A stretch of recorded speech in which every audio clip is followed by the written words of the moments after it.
tryst with destiny. And now the time comes when we shall redeem our pledge. India will awake to life and freedom. चल उठ जा, let's crack it, जोर दे लगा, let's crack it, भीड़ को छोड़ दे, let's crack it, रास्ते मोड़ दे, let's crack it, चल उठ जा, let's crack it, जोर दे लगा, let's crack it, भीड़ को छोड़ दे, let's crack it, रास्ते मोड़ दे, let's crack it। साधारण सी है ये बात, परीक्षा करनी है पास, रोक के रखना अपनी सांस, अपनी एक ही आस पीछे सारे मंत्र और रट ले सारे फॉर्मूले, जब तक पार लगे ना नहीं तब तक रेस्ट ना तू ले। तो इस बार तू आड़ दे, 6 फुट अंदर गाड़ दे, आसमां को फाड़ दे, जरा जोर से दहाड़ दे, अंदर की आवाज सुन जो तेरे भीतर आई है।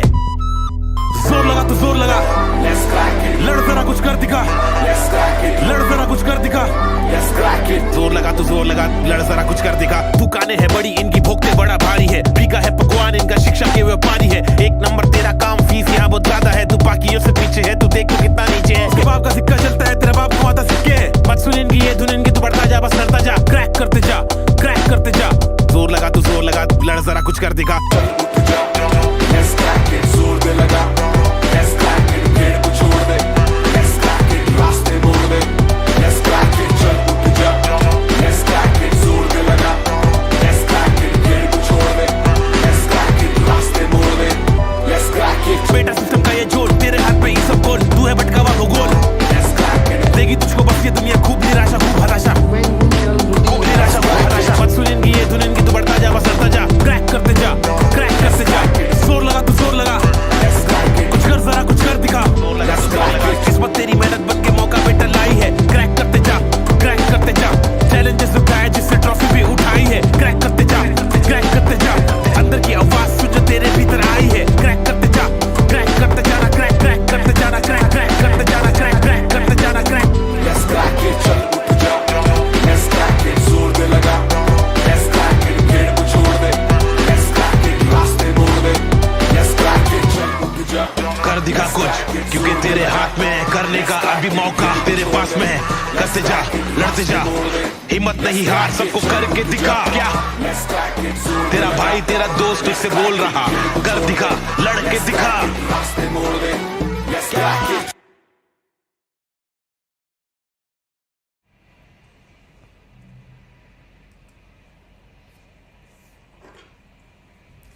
नमस्कार दोस्तों, स्वागत है आप सभी का बैंकर्स वे पर। मेरा नाम है विशाल परिहार। अभी तक आप लोगों के 12 सेशन हो चुके हैं, 2 हफ्ते में हम लोगों ने इसे कंप्लीट किया है। अब 12 सेशन में हर दिन हम लोगों ने किए हैं 20 क्वेश्चन, ठीक है, 240 क्वेश्चन कंप्लीट। और कल एग्जाम हो गया आपका आरआरबी क्लर्क का, परसों हो चुका था पीओ कंप्लीट। आरआरबी क्लर्क अभी 14 तारीख को और बचा हुआ है, राइट। और मैक्सिमम स्टूडेंट्स का एग्जाम अभी 14 को ही होना है। कल आई गेस 30% के आसपास स्टूडेंट का हुआ है, वो हम लोगों ने जो पोल करवाया था ना, पोल से पता चला। अब दिमाग में टारगेट दोस्तों ये रखना है आप में सभी लोग कि क्लर्क का एग्जाम हो जाएगा, उसके बाद आपके पास जो अगला टारगेट बचेगा वो आईबीपीएस क्लर्क बचेगा, और साथ के साथ अब आ जाएगा आपका मेंस। तो जब आप मेंस करोगे तो मेंस में आपका इंग्लिश आएगा, RRB PO mains, clerk mains दोनों में इंग्लिश है। अब आपको उसके लिए पहले से रेडी रहना पड़ेगा। ऐसा नहीं कर सकते हैं कि 10 दिन में, 15 दिन में, 20 दिन में हम मेंस कंप्लीट कर लें। आपको उसके लिए एक्स्ट्रा एफर्ट करने पड़ेंगे। अब एक्स्ट्रा एफर्ट्स के लिए 2 चीजें ध्यान रखना। पहला चीज, क्या आपका सिलेबस है सिर्फ उतना ही पढ़ना है, एक स्टेप भी ज्यादा मत पढ़ो, ठीक है। जो सिलेबस है सिर्फ उतना ही पढ़ना है, एक स्टेप ज्यादा नहीं पढ़ना है, और उसके अकॉर्डिंग ही आपको क्लास लेनी है। ज्यादा समय आपको क्लास लेने में भी नहीं देना है। तो जितना टाइम है उतने टाइम को यूटिलाइज करना है अच्छे से। उसके लिए आप एक काम करना है, सिंपल एक निकालना चार्ट, पिछले साल का, 2-3 साल का निकाल लेना, और देखना इंग्लिश में क्या क्या पूछा गया, आपको आइडिया मिल जाएगा। प्रीवियस ईयर पेपर मैं बोलता हूं ना देने के लिए, आप प्रीवियस ईयर पेपर डाउनलोड कर लो जो मैंने दिए हुए हैं। आप उसमें देखो क्या क्या चीजें कॉमन है, आपको लग जाएगा कि अच्छा जो क्लर्क प्रीलिम्स हम यहां पढ़ रहे हैं काफी सारी चीजें कॉमन है। बस उन्हीं कॉमन चीजों को पढ़ना और कुछ नहीं करना है, ठीक है। तो आप मेरे सभी लोग जो बिल्कुल नए हैं और यहां पर पढ़ रहे हैं, जिन्होंने टारगेट किया हुआ है क्लर्क को लेकर, आईबीपीएस क्लर्क को लेकर, तो वो लोग कंटिन्यू करेंगे। और इसी में ही दोस्तों हम लोग आज जैसे सेशन नंबर 13 है आज, ठीक है। आप में से सभी लोग सेशन नंबर 13 से पहले वाले जो सेशन है वो देख जरूर लेना। आईबीपीएस क्लर्क लिखना bye Vishal sir, session number 13, 12, 11, 10, 9, 8 ऐसे देख लेना, सबके 20 क्वेश्चन है। इसकी पीडीएफ को डाउनलोड कर लेना, पीडीएफ डाउनलोड कर लेना। बैंकर्स वे का टेलीग्राम ऑफिशियल चैनल है, ऑफिशियल है वो, डिस्क्रिप्शन में ही लिंक लगा हुआ है, कर लेना डाउनलोड। पीडीएफ सारी वहां पड़ी हुई हैं, एक एक करके पुरानी भी डाउनलोड कर लेना और उसे वहां से सॉल्व करना, ठीक है। चलिए बाकी शुरुआत करते हैं दोस्तों। स्ट्रेटेजी आप सब लोगों ने देख ली है। इसके साथ साथ डेली हम टेस्ट कर रहे होते हैं शाम के 4 बजे, तो आज भी शाम 4 बजे हम लोग टेस्ट करेंगे अनअकैडमी स्पेशल क्लास पर। तो अनअकैडमी स्पेशल क्लास को ज्वाइन कर लेना और वहां से टेस्ट करना शुरू करेंगे। चलिए एक एक करके क्वेश्चन करते हैं। क्वेश्चन नंबर 1 से लेकर क्वेश्चन नंबर 5 आपका ईडीएम फ्रेजेस के क्वेश्चन है। ईडीएम फ्रेजेस की पीडीएफ डाउनलोड कर लेना।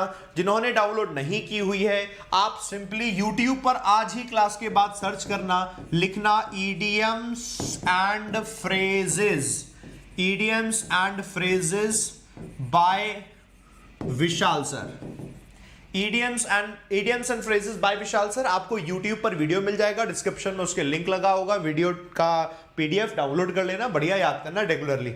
चलो ये आपके सामने ईडीएम है दोस्तों, हम इसको देखेंगे, हर एक ईडीएम का आप आंसर देंगे, हम 20-20 सेकेंड लेंगे, किसको कितना पता है let's see. Question number 1 20-20 second लेंगे, आप इसका जवाब देंगे।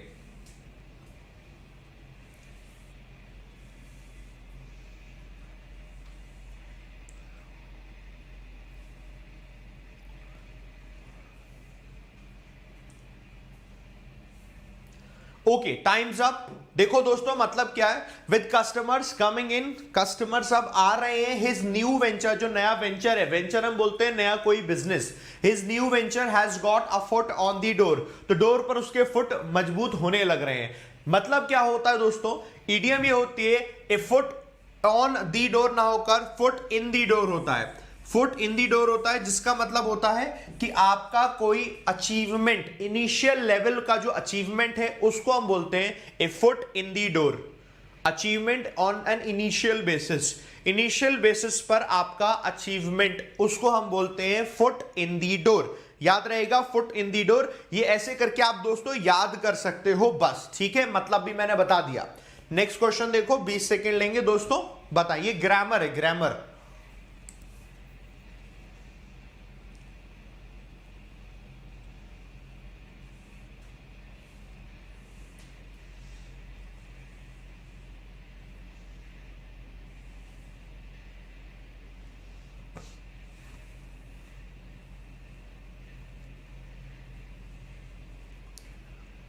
वैसे तो यहां पर आंसर आ जाना चाहिए, 30 सेकंड मैंने सफिशिएंट दे दिया है। आंसर दो जरा, क्या हुआ?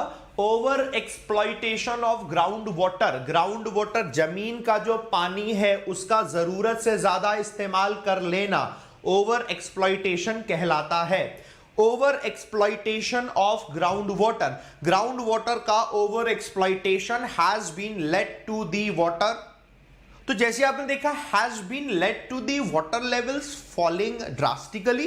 हैज बीन लेड का मतलब ये तो पैसिव बना है, पैसिव का मतलब ये है कि इसका ओवर एक्सप्लॉइटेशन जो है वो वाटर लेवल उससे कम हुआ है, ना कि उसके द्वारा किसी से काम हुआ है। तो नेगेटिव कोई लॉजिक नहीं बन रहा।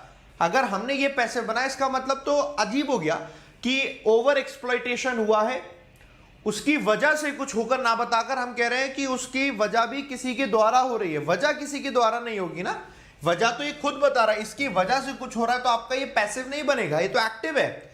ओवर एक्सप्लॉइटेशन की वजह से कुछ हो रहा है तो पैसिव नहीं एक्टिव। तो पहले एक्टिव वाला ढूंढो, पैसिव वाला हटाओ। देखो वॉज बीइंग हट गया, ये हट गया, आपके पास दो बच रहे हैं। Was leading its level to be fallen drastically, गलत हो गया। Has led to a drastic fall, over exploitation की वजह से क्या हो गया है? ड्रास्टिक फॉल हुआ है, कमी आई है किसमें? इन दी वाटर लेवल्स में। एंड कॉज ड्रॉट्स, और उसकी वजह से सूखा आ गया है, यही तो मतलब है, उसकी वजह से सूखा पड़ गया है। तो हमने देखा over exploitation of ground water has led to a drastic fall, उसकी वजह से ड्रास्टिक फॉल हुआ इन दी वाटर लेवल्स में। एंड कॉज्ड ड्रॉट्स, और उसकी वजह से सूखा पड़ा है। समझ गए? बताएं जी सर समझ गए, डन, समझ गए, डन, परफेक्ट है। क्वेश्चन नंबर 2, अगले क्वेश्चन की तरफ बढ़ते हैं दोस्तों। वेरी गुड, सीख गए हम लोग। ये वाला क्यों रॉन्ग हो गया? इसका मतलब तो ये रहता कि ओवर एक्सप्लॉइटेशन लीड कर रहा था, इसके लेवल को टू बी फॉलन की वो लेवल उसको गिराया जाए, वो थोड़ी ना गिरा रहा है, वो थोड़ी ना काम कर रहा है, उसकी वजह से कुछ हुआ, सिर्फ और सिर्फ वो रीजन दे रहा है। ठीक है, आपका ये हो गया। अगला क्वेश्चन देखो दोस्तों, ये रहा, ग्रामर है, 30 सेकेंड इसमें भी लो।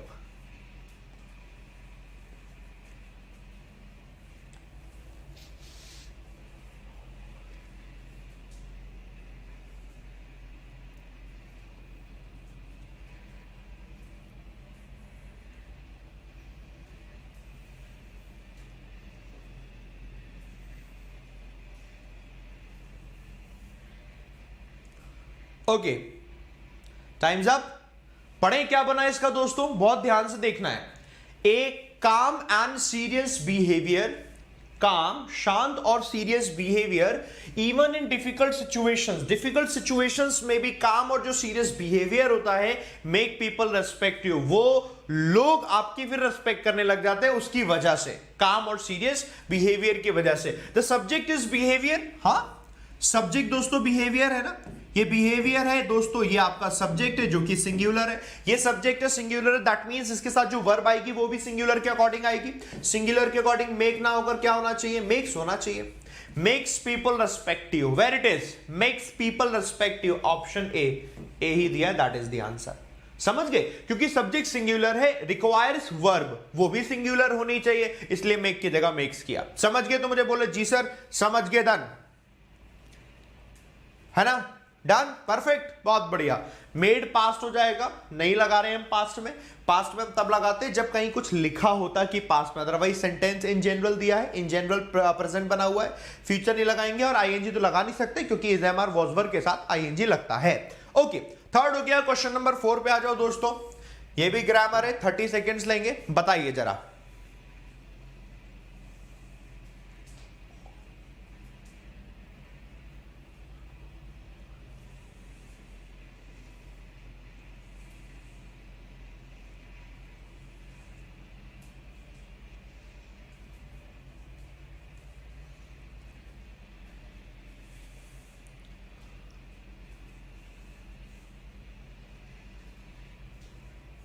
Okay, time's up. हाँ इसको देखो, ये बड़े ध्यान से देखना, बड़े आराम समझ में आएगा। There were several delicious dishes, काफी सारी स्वादिष्ट डिलीशियस डिशेस थी ऑन दी मेनू, मेनू में, ठीक है।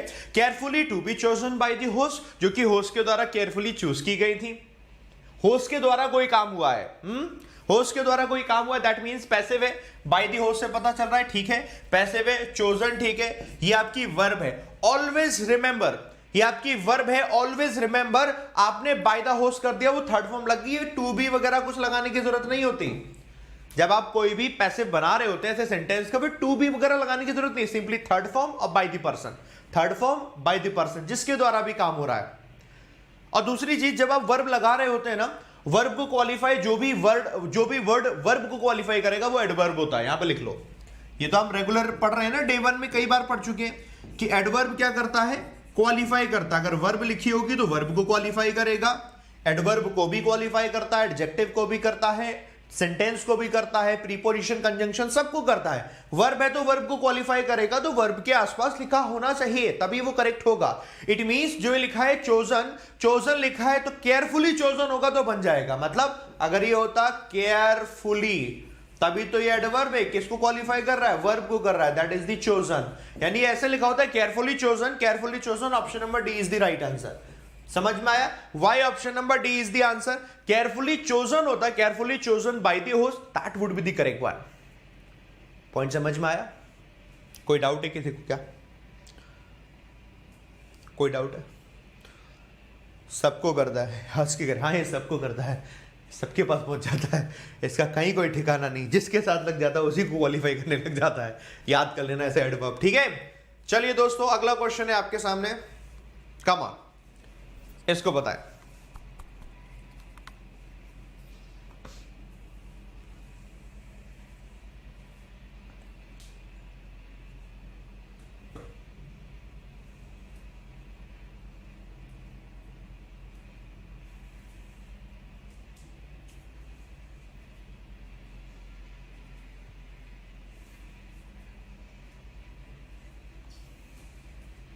Okay, time's up. हाँ, जरा समझते हैं क्या कह रहा है ये। The path to my fixed purpose, जो मेरे फिक्स्ड पर्पस के लिए पाथ है, यानी जो रास्ता है, is laid on iron rails, वो लोहे की जंजीरों पर बना हुआ है, समझ लो, मतलब आयरन रेल्स पर बना हुआ है यार, उनकी ऊपर चलना है, वो है रास्ता, कठिन रास्ता ऐसा है, ऑन विच, जिस पर my soul is grooved to run, जिस पर मेरी जो सोल है वो ग्रूव है रन होने के लिए। ये तो एक्टिव नहीं पैसिव ही है ना। माई सोल इज ग्रूव्ड, ये एडजेक्टिव चाहिए। माई सोल इज ग्रूव्ड, जिस पर मेरी सोल ग्रूव्ड है, टू रन, दौड़ने के लिए, चलने के लिए, चलने के लिए मेरी सोल क्या है वहां पर जुड़ी हुई है। वैसे ग्रूव का मतलब क्या होता है, कहीं कोई डीप इनटू समथिंग, उसे हम ग्रूव कहते हैं। बाकी कहीं पर कोई सेट हो जाना, अब ये इस पर निर्धारित है, अब वो चलेगी, दैट इज द ग्रूव। तो ग्रूव्ड आ जाएगा क्योंकि हमें एडजेक्टिव चाहिए होगा। माई सोल इज ग्रूव्ड, मेरी सोल ग्रूव्ड है, टू रन, रन करने के लिए, चलने के लिए। समझ गए दोस्तों, रन करने के लिए, चलने के लिए, that is option number B. Option number B इस तरीके से करेक्ट हुआ। समझ आया तो मुझे बताएं जी sir, we got it, why option number B is the right answer. सही है, बढ़िया, अच्छे से सीख गए। 5 ही क्वेश्चन हुआ है, आगे के 5 क्वेश्चन देता हूं, बढ़िया शानदार है, जो कि है क्लोज टेस्ट के। यहां तक समझ में आ गया तो एक बार मुझे लाइक बटन में प्रेस करके बताओ जी सर समझ में आ गया। सब लोग जरा थम्स अप देकर बताओ कि जी सर समझ गए हम, ठीक है। बाकी पीडीएफ डाउनलोड कर लेना, टेलीग्राम पर, बैंकर्स के टेलीग्राम पर डाल दूंगा मैं, कर लेना डाउनलोड, ठीक है। आ जाओ दोस्तों, क्लोज टेस्ट आ गया। क्लोज टेस्ट तो आपको पता है कैसे करते हैं हम लोग। क्लोज टेस्ट करने के लिए 5 हैं ये वाले आपके ऑप्शन। सबसे पहले आप इसे पढ़ो, मैं टाइम दे रहा हूं इसे करने के लिए, आपको 1.5 मिनट का टाइम देता हूं। 1.5 मिनट में आप इसे पढ़ लो और इसको देखकर इसका आंसर भी बता दो, ठीक है। उसके बाद मैं सबके नेक्स्ट क्वेश्चन दूंगा, हर क्वेश्चन के लिए 30 सेकंड दे रहा हूं, हर 30 सेकंड में आपको उसका आंसर करके बताना है, फिर मैं समझा दूंगा, ठीक है। तो पहला काम क्या करना है आपको, जो बिल्कुल नया है ना उसको लिए भी ऊपर से लेकर नीचे तक पूरा पढ़ लेना। बहुत मेहनत से लगती है दोस्तों, क्लोज टेस्ट बनाने में बहुत ध्यान से करना, आराम समझ में आएगा। गड़बड़ भी होगी तो अपनी गलती देखना, पर देख के भाग मत जाना, अरे हमें नहीं समझ में आ रहा, फिर रोना पड़ेगा, वो नहीं करना, ठीक है। चलो 1.5 मिनट, कम ऑन एवरीवन, करें इसे, 1.5 मिनट में करेंगे।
डेढ़ मिनट कंप्लीट, ठीक है। अगला क्वेश्चन दे रहा हूं 30 सेकंड उसके लिए, इसका आंसर दे दिया, क्वेश्चन नंबर 7, 30 सेकंड इसको।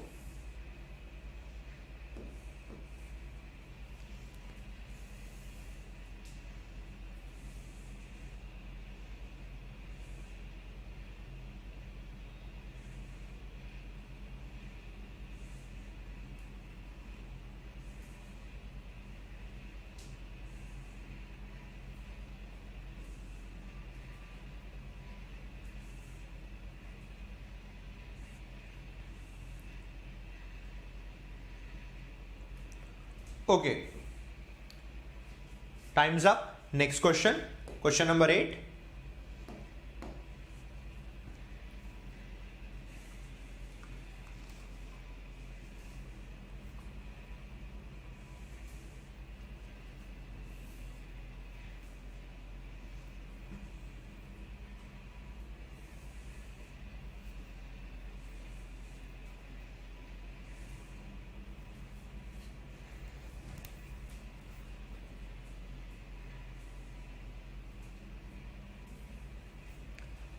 ओके, टाइम्स अप दोस्तों।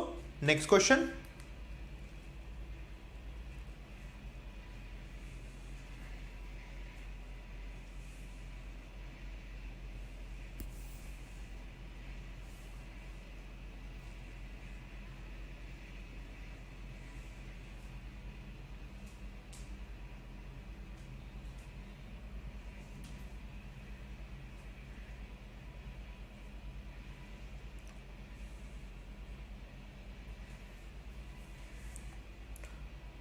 Okay, time's up. Question number 10।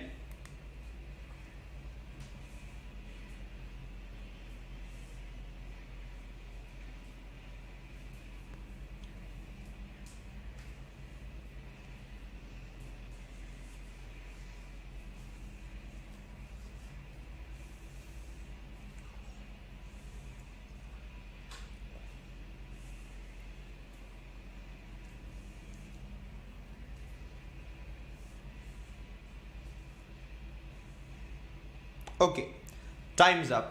हो गए 10 क्वेश्चन, आपने अपने अपने हिसाब से आंसर दे दिए। अब मैं समझाता हूं, जो भी आपको लगता है कि आपके हिसाब से नहीं है, देखना, डाउट हो मुझे बताना। बाकी सारे डाउट देखो एक बार में मैं क्लियर करता जाऊंगा। पहले पढ़ते हैं क्या लिखा हुआ है। Niti Aayog has been dash, कैसे आप पढ़ रहे होंगे वैसे मैं समझाता हूं। Niti Aayog has been dash domestic oil majors, domestic oil majors को वो डैश कर रही है Niti Aayog to set up electric vehicles dash infrastructure, कुछ एक इलेक्ट्रिक व्हीकल डैश इंफ्रास्ट्रक्चर को कुछ सेटअप करने के लिए। At 1000 petrol pumps, 1000 petrol pumps में टू बिगिन विद उससे शुरुआत करेंगे। The clear writing on the dash, जो clear writing on the dash वो ये है, is that the future of mobility, mobility का जो फ्यूचर है वुड बी इलेक्ट्रिक, वो इलेक्ट्रिक होगा। Okay, instead of dilly dallying के बजाय, डिली डेलिंग का मतलब कंफ्यूजन वाली स्थिति वो जो बन जाती है कभी कुछ। Oil companies need to be, मतलब डिले नहीं करना, कहने का मतलब ये oil companies need to be, तो इसके अलावा डिले ना करते हुए ऑयल कंपनी तो क्या करने की जरूरत है, need to be in the business of EV charging sooner rather than later, आज नहीं तो कल, इसमें तो जल्दी जल्दी आना ही पड़ेगा। So as to dash market share को डैश करने के लिए in the transportation fuel segment में। यूबिक्विटस चार्जिंग फैसिलिटीज, यूबिक्विटस का मतलब कोई फैसिलिटी जो चारों तरफ हो, हर जगह हो, वो होती है ubiquitous. So ubiquitous charging facilities are dash, ये डैश है for the diffusion of EVs nationally, EV को नेशनली डिफ्यूज करने के लिए, चारों तरफ फैलाने के लिए, प्रसार करने के लिए ये फैसिलिटीज क्या है, वो डैश है। ओके, मतलब हमें समझ में आ गया नीति आयोग क्या कर रही है। Niti Aayog has been, ING करके आएगा क्योंकि परफेक्ट कॉन्टिन्यूअस है। Niti Aayog has been doing something, doing something का मतलब देखो एडवाइस हट गया, डायरेक्टर हट गया। रेस्ट्रेन का मतलब होता है रुकावट लगाना, डिलीवर का मतलब किसी को कुछ प्रोवाइड करना, और नजिंग का मतलब हो जाता है, नज करने का मतलब पोक करना, किसी को कुछ उकसाना, बढ़ावा देना कि कुछ आगे काम हो। तो एक्चुअली तो ये नजिंग ही हो रहा है ना। Niti Aayog has been nudging domestic oil majors, domestic oil majors को नज कर रहे हैं टू सेटअप इलेक्ट्रिक व्हीकल्स, की आप इलेक्ट्रिक व्हीकल्स डैश इंफ्रास्ट्रक्चर बनाएं, इलेक्ट्रिक व्हीकल्स डैश इंफ्रास्ट्रक्चर बनाएंगे, उसको आगे बढ़ावा ही दे रहे हैं क्योंकि आगे का फ्यूचर उन्होंने यहीं से पता चल गया, क्योंकि फ्यूचर है जो मोबिलिटी का ही है, मोबिलिटी का जो फ्यूचर है वो इलेक्ट्रिक ही है, इसीलिए यानी उसको बढ़ावा दे रहे होंगे, उसे रोक नहीं रहे होंगे, कुछ और नहीं कर रहे होंगे। पॉइंट समझ में आ रहा है, उसको बढ़ावा दिया जा रहा होगा। पहला क्लियर हो गया सबको, तो मुझे बताएं जी सर क्लियर हो गया क्यों हमने नजिंग लगाया, क्योंकि एक लाइन को देखकर पढ़कर आप नहीं बता सकते what can be the answer, but जब आपने पैराग्राफ पढ़ लिया फिर आपको क्लियर हो गया, ओके मैंने पैराग्राफ पढ़ा, that is the answer, and ये आपका ऐसा हो जाएगा। बात समझ में आ रही है ना, क्लियर है ना, कैसे करके हमने समझा। तो ऐसे करके हो गया ऑप्शन नंबर कौन सा था, ऑप्शन नंबर सी। ठीक है, नेक्स्ट में आ जाओ, इधर आ गए। तो हमें क्या जरूरत है, Niti Aayog has been nudging domestic oil measures to set up electric vehicles dash infrastructure. Electric vehicles create infrastructure, establishing infrastructure, development, creating और charging infrastructure. हम इलेक्ट्रिक व्हीकल्स को चार्ज करने वाले इंफ्रास्ट्रक्चर की जरूरत तो पड़ेगी। हमें कैसे पता चला, आगे लिखा हुआ है यहां पर इनको इस बिजनेस में आना पड़ेगा, electric vehicle charging sooner than later, sooner rather than later, मतलब इनको आना तो पड़ेगा। यानी कैसे इंफ्रास्ट्रक्चर बना रहे हैं, जहां पर इलेक्ट्रिक व्हीकल्स को चार्ज किया जा सके, जैसे कि आज अपने पास ऑयल के लिए पेट्रोल पंप या डीजल पंप होते हैं, इसी तरीके से इलेक्ट्रिक व्हीकल को चार्ज करने के लिए इलेक्ट्रिक व्हीकल चार्जिंग इंफ्रास्ट्रक्चर की रिक्वायरमेंट है। लगाने को तो कुछ भी लगा सकते हैं, बट हमेशा याद रखना है पैराग्राफ को पढ़ना है, वहां से देखना है, फिर हमें समझ में आएगा क्या बात बोली जा रही है, तब जाकर हम बात करें, क्योंकि हर जगह पूरी बात उसी चार्जिंग फैसिलिटीज की कर रहे हैं। दैट मींस आ जाएगा आपका, कहां गया, चार्जिंग फैसिलिटीज की कर रहे हैं, that means option number E is the right answer. बात समझ में आ रखी है? चार्जिंग हो जाएगा यहां पर, चार्जिंग इंफ्रास्ट्रक्चर। एक बार सब लोग मुझे बोल दें कि जी sir we got it, yes sir we got it, है ना, बढ़िया है, ओके चलो आगे बढ़ते हैं। So charging infrastructure at 1000 petrol pumps पर to begin with the clear writing on the 8th में आ गए, the clear writing on the wall. अब ये समझ में नहीं आ रहा होगा वॉल कहां से आया, दीवार कहां से आ गई, एक्चुअली ये ईडीएम है, राइट ऑन दी वॉल। एक clear writing on the wall करके पूरी है, एक clear writing on the wall, ये ईडीएम है। देखो ईडीएम का कितना बड़ा रोल है, क्लोज टेस्ट में भी ईडीएम आ गई। मैंने जानबूझकर ये वॉल हटा दिया, वरना मैं देने को दूसरा वाला लगा देता। मैंने वॉल बस इसलिए हटा दिया कि ऐसा एग्जाम में हो सकता है कि अगर आपको नहीं पता हो तो आप बता ही नहीं पाओगे।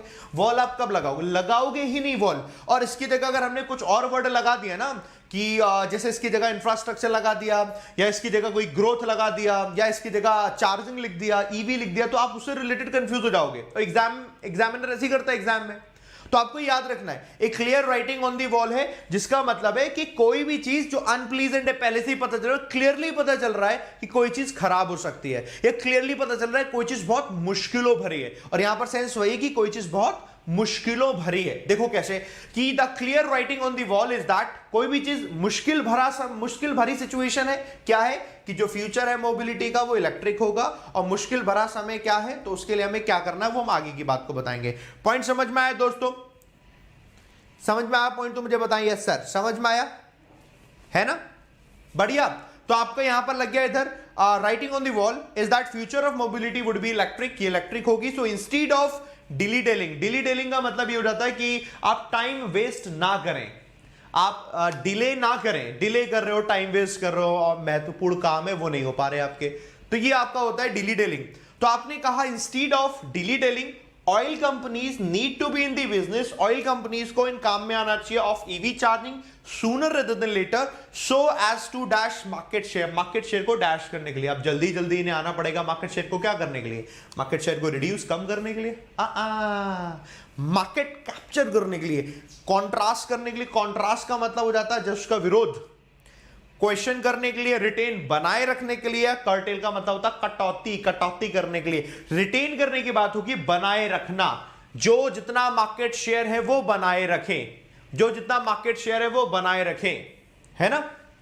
टाटा मोटर्स ने इलेक्ट्रिक व्हीकल निकालना शुरू कर दिए, है ना। टाटा नेक्सॉन जो गाड़ी बहुत पॉपुलर है इंडिया में, है ना, उसकी इलेक्ट्रिक व्हीकल निकालती है। बहुत सारे पेट्रोल पंप्स पे इलेक्ट्रिक चार्जिंग फैसिलिटी भी देना शुरू कर दी है।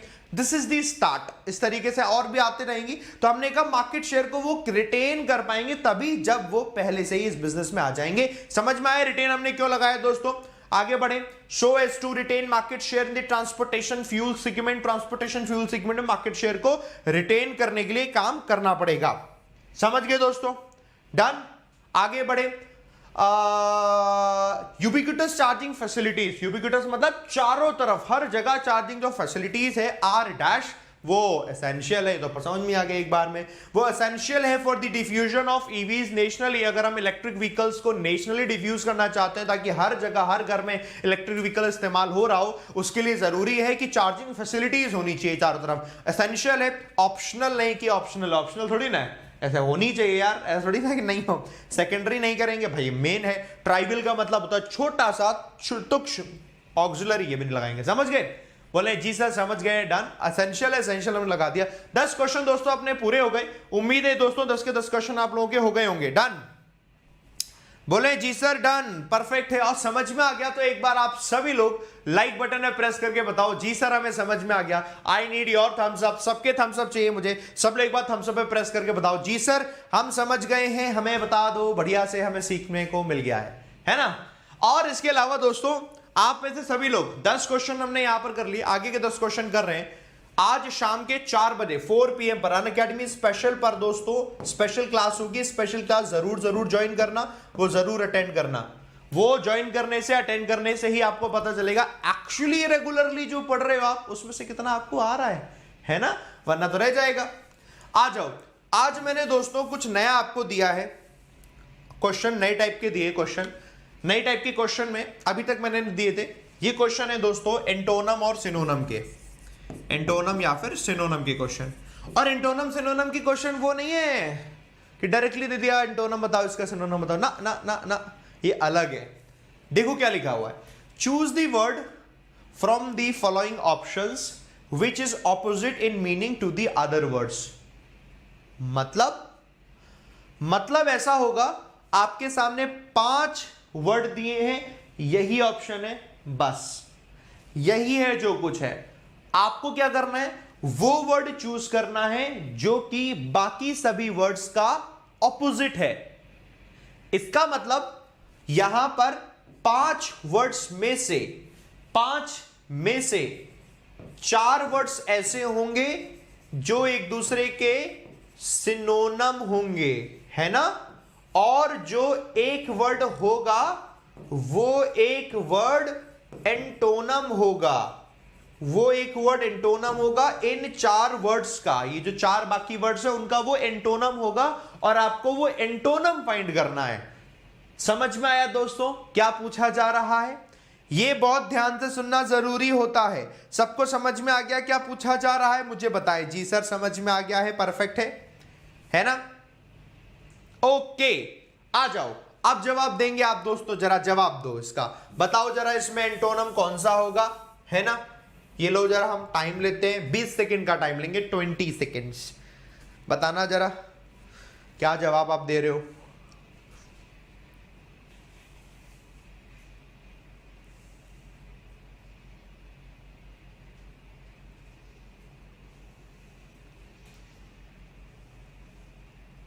ऑप्शन डी वैसे आने लग गया, होशियार तो हो।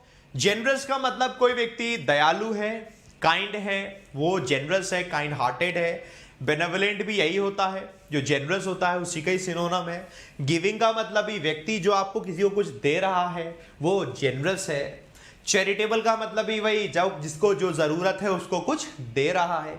मीन व्यक्ति होता है, ये नहीं देता। कई आदमी होता है ये पैसे छुपा के रखता, जेब में रखता, देगा नहीं, किसी को जरूरत होगी बिल्कुल नहीं देगा, ऐसा व्यक्ति होता है। यानी कि जो ऑपोजिट हो गया दोस्तों वो मीन हो गया। आहा, ऑप्शन नंबर डी। ये तो आसान था सर, वी नो इट, हमें तो पता थी, आसान था, तो पहला क्वेश्चन मैंने इसीलिए दिया था।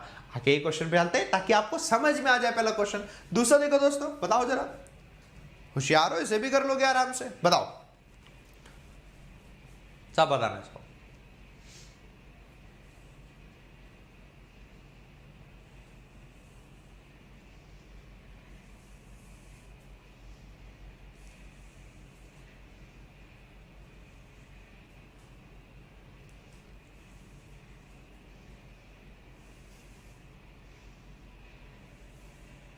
Okay done.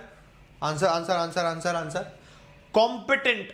कोई व्यक्ति कॉम्पिटेंट है, आप कंपटीशन की तैयारी कर रहे हैं, आप कॉम्पिटिटर हैं एक दूसरे के, आपके अंदर जो क्वालिटी है उस क्वालिटी को बोलते हैं कॉम्पिटेंट होना। तो आप कॉम्पिटेंट हैं, हाँ, हर एक चीज में आप अपनी स्किल्स का, नॉलेज का इस्तेमाल करते हैं, आप कॉम्पीट करते हैं, तो आप कॉम्पिटेंट हैं। इग्नोरेंट है, पता ही नहीं है क्या चल रहा है दुनिया में। आहा, ऐसे देखो कितना दिमाग लगा सकते हो आप। इन दोनों में अब एक दूसरे का यही अपोजिट होंगे। अब एक और अगर वर्ड मिल जाए जो कि सिनोनम हुआ, चाहे इसका तो आप पहचान जाओगे दूसरा वाला एंटोनम होगा। ऑब्ट्यूज नहीं पता हो सकता। नाइव बड़ा कॉमन वर्ड है। नाइव का मतलब तो नौसिखिया टाइप का, जिसको कुछ पता ही नहीं है, नया नया थोड़ा बहुत पता है, थोड़ा बहुत इग्नोरेंट टाइप का हुआ। यानी ये दोनों एक दूसरे के सिनोनम है। अगर ये दोनों एक दूसरे के सिनोनम है तो डेफिनेटली ये एंटोनम है, तो ये भी सिनोनम होगा, ये भी सिनोनम होगा। ऑब्ट्यूज का मतलब भी यही है कि किसी व्यक्ति को ज्यादा कुछ पता ही नहीं है, लेस इंटेंसिव है। डेंस का मतलब यही है, उसको दिमाग में ही नहीं बैठ रही चीजें, उसके दिमाग से ऊपर ऊपर है, उसे पता ही नहीं है। इग्नोरेंट है, उसे हम बोलते हैं डेंस। स्टूपिड टाइप का कोई व्यक्ति होता है ना, उसे हम बोलते हैं डेंस। तो ये आपका डेंस है। और ये डेंस वो भी होता है घने जंगलों की बात नहीं हो रही, ये डेंस उस व्यक्ति को भी कहते हैं जो व्यक्ति थोड़ा बेवकूफ टाइप का होता है। तो आपका कॉम्पिटेंट लगेगा, that is the antonym, option number A is the right answer. बाकी एक दूसरे के दोस्तों सारे के सारे हो गए, जो बाकी सब दिए एक दूसरे के वो सिनोनिम हो गए। ठीक है, याद रहेगा, भूलोगे नहीं। ठीक है, आगे बढ़ चलते हैं। क्वेश्चन नंबर 12 के बाद क्वेश्चन नंबर 13 आ जाइए। चलिए ठीक है, ये देखो दिमाग लगाओ तब समझ में आएगा, बढ़िया। इसमें भी आपके सामने एक है बढ़िया क्लू।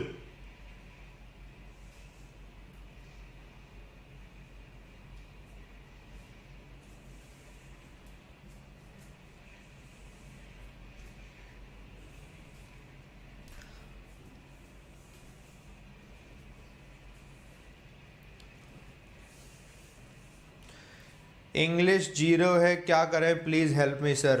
और 4 तुमने बना दिए, उसके आगे ये फूल 1 2 3 4 5 फूल। तुम्हारी इंग्लिश तो 0 है, लेकिन कारस्तानी में तुम बड़े हीरो हैं। सब लोग पढ़ रहे हैं और तुम्हें अपना कॉपी पेस्ट करने में लगे पड़े हो। इतना कॉपी पेस्ट तुम ये कर रहे हो, इतने 4-5 जो ये फूल बना के ला रहे हो अपने सुंदर सुंदर, थोड़े सुधर जाओ, पढ़ लो। क्लास में किसी एक क्लास को अगर आपने शुरुआत से देखा हो दोस्तों, मैं हर क्लास में सजेशन एडवाइस देता हूं, सजेशन एडवाइस सुन लो। बाकी सारे बच्चे भी तो देख रहे हैं, बीच में से क्लास ज्वाइन करते हो, फिर उसके बाद तुम कमेंट बॉक्स पे पूरा भर देते हो उसे ऐसे करके। इंग्लिश में तो 0 रहोगे, हीरो जो वहां बने पड़े हुए हो पूरा कमेंट बॉक्स में, हमारा ही राज चल रहा है, राजा बाबू बन जाओ वहां पर हैं। बाकी दुनिया पढ़ रही है, तुम अपनी अलग ही धुन में घूम रहे हो।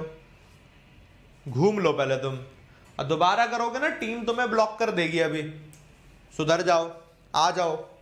उटोपिया, उटोपिया आपका एक सेंस ऑफ फीलिंग होती है, अच्छी, खुशनुमा, प्लेजेंट, वो होती है उटोपिया। ब्लिस का मतलब भी आशीर्वाद मिल रहा है, आपके साथ सब अच्छा हो रहा है, प्लेजेंट सिचुएशंस को हम ब्लिस कहते हैं। पैराडाइज तो है ही आपका स्वर्ग जैसी चीजें, वो आपका पैराडाइज हो गया। एडन भी एग्जैक्टली वैसे ही है। माइजरी होती है दुख दर्द को हम बोलते हैं माइजरी। तो आप देखोगे सब पॉजिटिव पॉजिटिव, सब एक दूसरे के सिनोनिम है।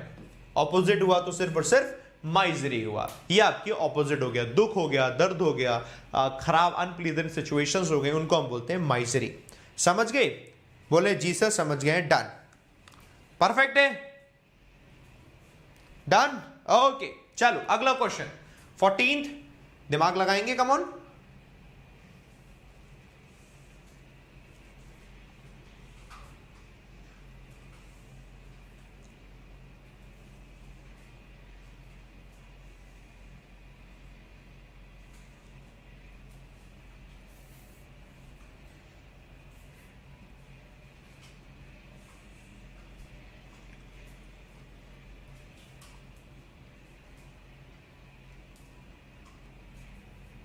Okay, time's up. जरा सुनो, एम्बिगुअस मतलब जब चीजों के बारे में क्लैरिटी ना हो, डाउट हो, that is ambiguous. More than one interpretation, चीजों के बारे में एक से ज्यादा चीजें मिल रही हो, अनसर्टेनिटी है। क्रिप्टिक भी ऐसे ही है, जब चीजों के बारे में क्लैरिटी ना हो, क्लैरिटी ना हो। डेफिनेट परफेक्ट है, तो पता चल गया यहीं से क्या रहे, यही ऑपोजिट हो गया। डबियस फिर डाउट हो गया। वेग मतलब जो चीज अनक्लियर है, क्लियरिटी नहीं है। तो ये आपका बन गया option number C is the right answer. देखो यार इजीली आप कर सकते हो, मतलब तरीका मैंने आपको बताया, तरीका एग्जाम में पूछा जाएगा और आप कर लोगे तो बढ़िया रहेगा। रेगुलरली आप पता है वो क्या याद करो, द हिंदू एडिटोरियल सुबह 7 बजे पढ़ते हैं, वहां से वो क्या याद करो। बाकी डेली क्विज किया करो, तो क्वेश्चंस की प्रैक्टिस आपकी ज्यादा से ज्यादा होगी। क्विज करो, जितना ज्यादा क्वेश्चन कर सकते हो, सॉल्व कर सकते हो, उतने ज्यादा सॉल्व किया करो, क्विज किया करो। चलो क्वेश्चन नंबर 15 बताएं।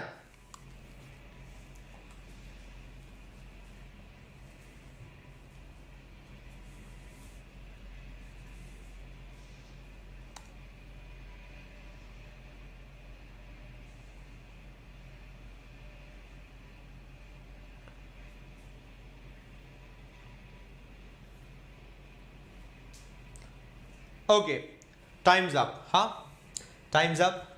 क्या लिखा हुआ है? ग्लेरिंग। ग्लेरिंग का मतलब है किसी भी चीज को बहुत ज्यादा इंटेंस बना देना, बहुत ज्यादा खराब कर देना, वो जाती है ग्लेरिंग। ब्लैटेंट का मतलब ये होता है बेशर्मी से कोई काम करना, मतलब बहुत ज्यादा फोर्सफुल होकर, इंटेंस होकर कोई काम करना। ब्रेजन का मतलब ये बेशरम होता है ना। फ्लैग्रेंट का मतलब भी किसी चीज की तीव्रता बढ़ा देना, उसको बहुत ज्यादा इंटेंस बना देना। अगला दिया है डिमिंग। डिमिंग का मतलब है किसी चीज की इंटेंसिटी को कम कर देना, ये ऑपोजिट है, हमें पता चल गया। देखो ये 5 क्वेश्चन तो हमें इजीली पता चल गए, इनके मतलब भी हम लोगों ने देख लिए। ज्यादा इंपॉर्टेंट दोस्तों ये होता है कि आप तरीका समझ जाओ एक बार में, तरीका समझने में आपको दिक्कत ना हो। वो क्या, आप तो अपने पास रेगुलरली पढ़ते जाएंगे, धीरे धीरे इंप्रूव होता जाएगा। एक दिन में इंप्रूव नहीं होता, टेक्स टाइम। बट हाँ, हमें पता होना चाहिए कि कैसे कैसे टाइप के क्वेश्चन बन सकते हैं, तो जब वो पता होंगे तो हम इजीली कर भी पाएंगे, है ना। चलिए क्वेश्चन करते हैं दोस्तों आगे के। 5 क्वेश्चन अपने पास और बचे हुए, 5 क्वेश्चन को करेंगे और 5 क्वेश्चन करने के बाद फिर हम बढ़ेंगे दोस्तों आज के टेस्ट के लिए शाम के 4 बजे वाले। चलो क्वेश्चन नंबर 16 से पढ़ते हैं 20 तक। ये रहा क्वेश्चन नंबर 16। बताएं जरा, एरर का क्वेश्चन है दोस्तों, 30 सेकेंड से आपके लिए, बताइए।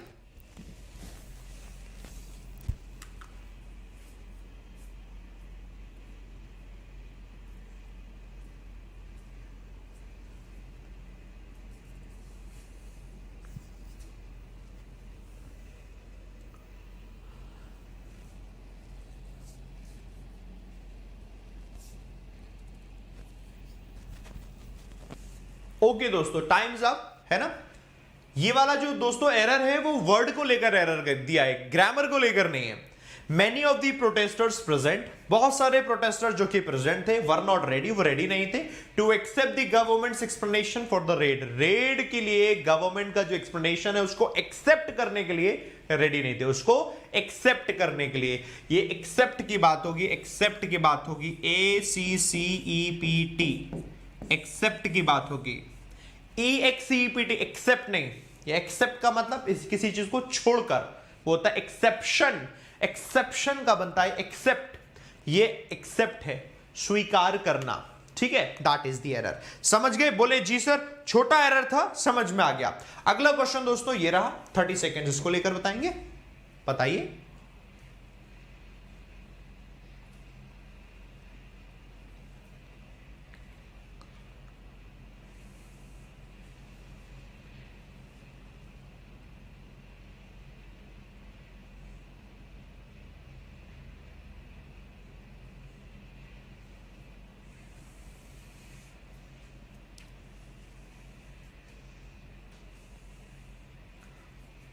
Okay, time's up. क्या हो गया? डोंट अक्यूज मी, मुझ पर आरोप मत लगाओ, किस चीज का? Of not doing my fair share. वैसे मैं आपको एक आइडिया और दे दूं जिसको नहीं पता, अक्यूज, जिस चीज का हम अक्यूज करते हैं ना, उस चीज के लिए हम OF ऑफ प्रीपोजिशन लगाते हैं, दैट इज एब्सोल्युटली करेक्ट। याद रखना, अगली बार कभी गलती आ जाए तो। Don't accuse me of not doing my fair share as I have clean the car, क्योंकि मैंने कार क्लीन कर दी इनसाइड आउट, अंदर बाहर से, येस्टरडे। गलती आ गई दोस्तों यहां पर, जैसे हमने देखा अंदर बाहर से कार साफ कर दी येस्टरडे, ये यहां से पता चल रहा है पास्ट है।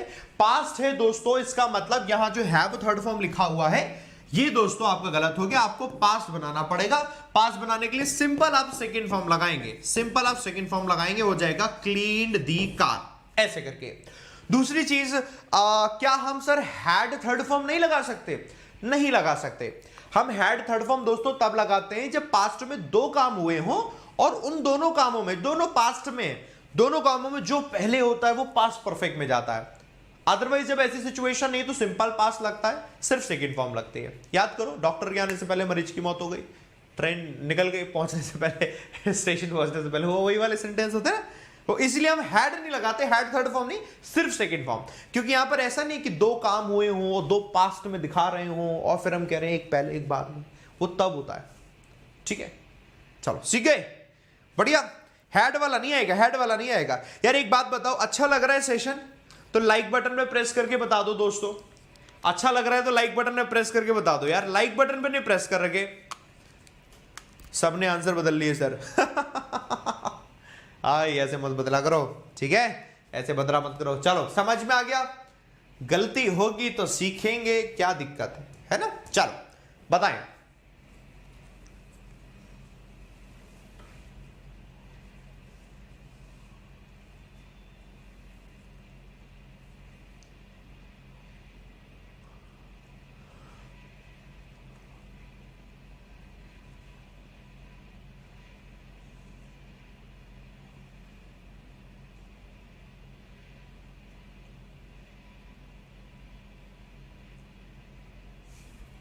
Okay, time's up. हाँ, Where I can find someone who knows how to read and write Swahili. Swahili एक भाषा का नेम है. कैसे लिखते कैसे पढ़ते हैं, कहां पर मुझे कौन मिलेगा जो मुझे बता सके.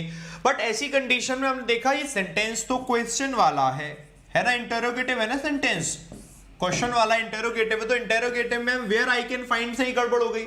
हमें क्या लिखना पड़ेगा, पहले क्वेश्चन वर्ड लिखना पड़ता है वेयर, फिर हमें हेल्पिंग वर्ब लगानी पड़ेगी कैन, फिर सब्जेक्ट, फिर आपके सामने main verb. Where can I find something, where can I find someone, where can I find something, where can I do something. ये आपका ऐसे लगना चाहिए. दैट मींस ये बनना चाहिए where can I find someone who knows how to read and write Swahili. Where can I find someone who knows. तो ऐसी कंडीशन में आपका दोस्तों ये लगेगा. अच्छा, इसमें मैं आपको एक चीज और बताऊं, किसी के दिमाग में अभी डाउट ये भी आ सकता है कि सर हमने कहीं पढ़ा है कि समवन लिखा होगा तो हु नहीं, हम दैट लगाते हैं. डोंट बी कंफ्यूज्ड, ऐसा नहीं है. Anyone, anybody, anything, no one, nobody, nothing, everyone, everybody, everything, वो लिखा होगा तो दैट आएगा. समवन, समबडी, समथिंग के साथ ऐसा नहीं है. पॉइंट समझ में आया. Anyone, anybody, anything, no one, nobody, nothing, everyone, everybody, everything, उनके साथ दैट आता है. समवन के साथ नहीं, समवन के साथ तो हु ही रहेगा. समथिंग होगा, समथिंग के साथ विच ही रहेगा. ये जनरल यूज होते हैं. पॉइंट समझ में आ रहा है दोस्तों. इसमें कभी आप कंफ्यूज मत होना, कभी कंफ्यूज मत होना, सिंपल है. ठीक, डन, बढ़िया. आ जाओ 18 के बाद क्वेश्चन नंबर 19. ये क्वेश्चन थोड़ा सा टिपिकल है, ध्यान से करना यार. बताओ जरा इसको.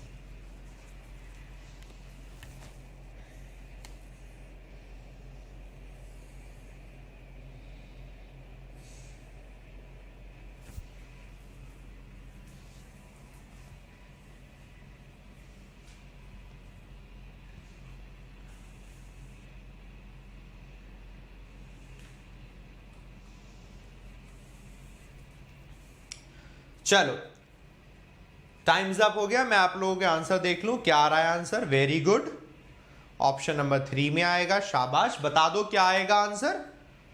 ओके, 3 में आएगा. 3 में आंसर बता दो क्या आएगा 3 में. Very good. आर रेस्पॉन्सिबल हो जाएगा. शाबाश, वेरी गुड, बहुत बढ़िया, बहुत बढ़िया, शाबाश, बहुत बढ़िया, वेरी गुड. अब एक काम करोगे प्लीज, मेरा एक काम कर दोगे ना प्लीज, मेरी दिली ख्वाहिश है, प्लीज एक काम कर देना. काम ये करना है, अपने अपने मोबाइल फोन का फ्रंट कैमरा ऑन करो और ऐसे सामने रख लेना. 3 सेकंड का टाइमर लगाओ कि 3 सेकंड बाद उसमें से फोटो खिंच जाए. ठीक है, ऐसे सामने रख लो और उसके सामने मुर्गा बन जाना और फोटो खींच लेना. फोटो खींच के ना मेरे को भेज देना. क्या कहते हो, प्लीज कर दोगे ना. ऐसा कर दो यार प्लीज, इतना तो कर ही सकते हो. इतनी गलतियां करते हो, कम से कम एक पनिशमेंट तो ऐसा बनता है. चलो चलो फटाफट से करो, मुर्गा बन जाओ, कम ऑन, जल्दी. शाबाश, मुझे लग ही रहा था आर बताओगे.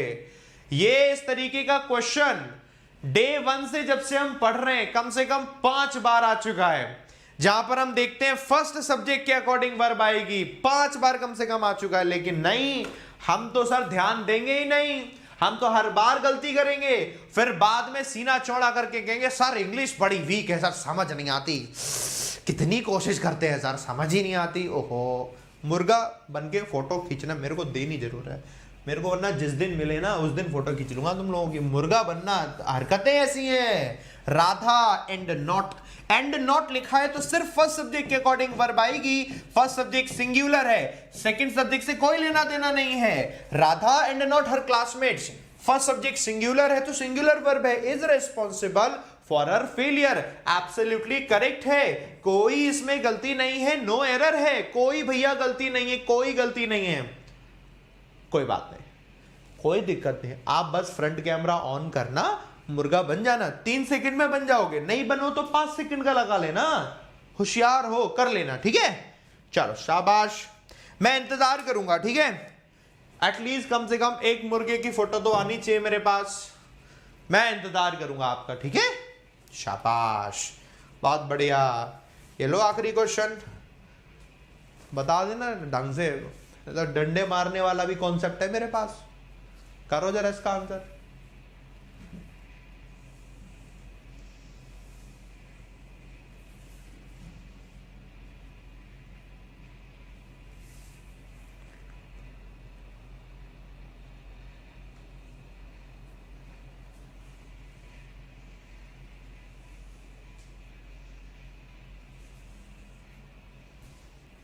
ओके, टाइम सा। आइए,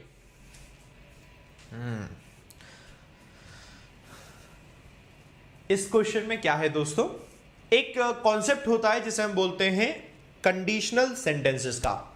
कॉन्सेप्ट दोस्तों ये होता है कि कंडीशनल सेंटेंसेस आपके ऐसे करके होते हैं। कंडीशनल सेंटेंस का एक कॉन्सेप्ट ये होता है कि इफ कंडीशन होता है ना, अगर ऐसा हो, अगर ऐसा हो। पास्ट की कंडीशन बताता है इफ के साथ अगर हैड और थर्ड फॉर्म लिखा हो, ठीक है।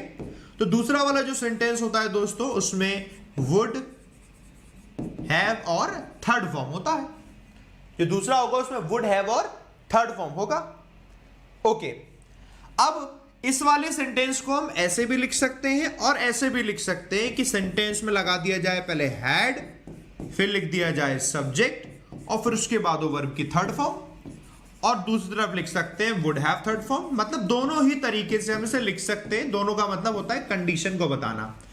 पहले वाले में हमने लिखा जहां इफ लिखा था, फिर हैड थर्ड फॉर्म था, मतलब सब्जेक्ट बीच में लिखकर, और दूसरे में क्या था, इफ नहीं होता है, हैड लिखा होता है पहले सब्जेक्ट फिर वर्ब की थर्ड फॉर्म।